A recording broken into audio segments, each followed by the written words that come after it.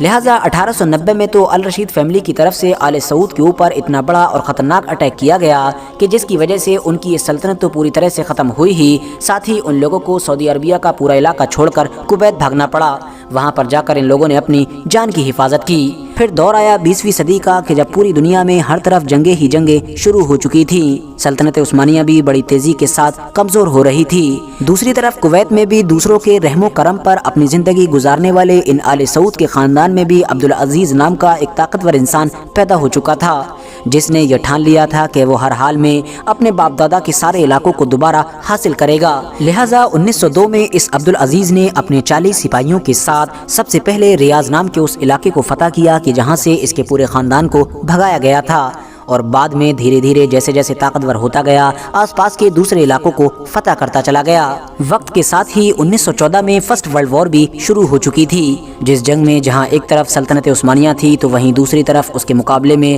Britain اور France جیسے دیش تھے۔ لہٰذا برٹین اور فرانس جیسے دیشوں نے سلطنت عثمانیہ کو کمزور کرنے کے لیے سب سے پہلے شریف مکہ سے ہاتھ ملایا۔ آپ کو بتا دوں کہ دراصل شریف مکہ ایک ایسی پوسٹ ہوا کرتی تھی کہ جس پر سلطنت عثمانیہ کی طرف سے ہی ایک معزز یعنی عزت دار اور بڑے رتبے والے انسان کو بیٹھایا جاتا تھا، اور اس دور میں سلطنت عثمانیہ کی طرف سے شریف مکہ کی پوسٹ پر جس انسان کو بیٹھایا گیا تھا اس کا نام حسین بن علی ہوا کرتا تھا۔ حسین بن علی کو برٹین اور فرانس جیسے دیشوں کی طرف سے یہ لالچ دیا گیا تھا کہ اگر تم ہماری مدد کرو گے یعنی سلطنت عثمانیہ کے خلاف بغاوت کرو گے، اس کو توڑنے میں، اس کو کمزور کرنے میں اور اس کو ختم کرنے میں ہماری مدد کرو گے تو جیتنے کے بعد یعنی جب ہم جنگ جیت جائیں گے تو تم کو ایک آزاد عرب ریاست کا راجہ بنائیں گے، ایک ایسی الگ آزاد عرب ریاست کہ جس میں صرف آج کے دور کا سعودی عربیہ ہی نہیں بلکہ عراق، سیریا، فلسطین، یمن اور اس جیسے سارے دیش ہوتے، یعنی کہ پوری کی پوری ہی عرب دنیا کے راجہ بنانے کا لالچ دیا گیا تھا۔ لہٰذا اس لالچ میں آ کر شریف مکہ نے اپنی اولادوں کے ساتھ حجاز کے پورے علاقے میں یعنی مکہ، مدینہ اور اس جیسے سارے شہروں میں سلطنت عثمانیہ کے خلاف بغاوت کر دی،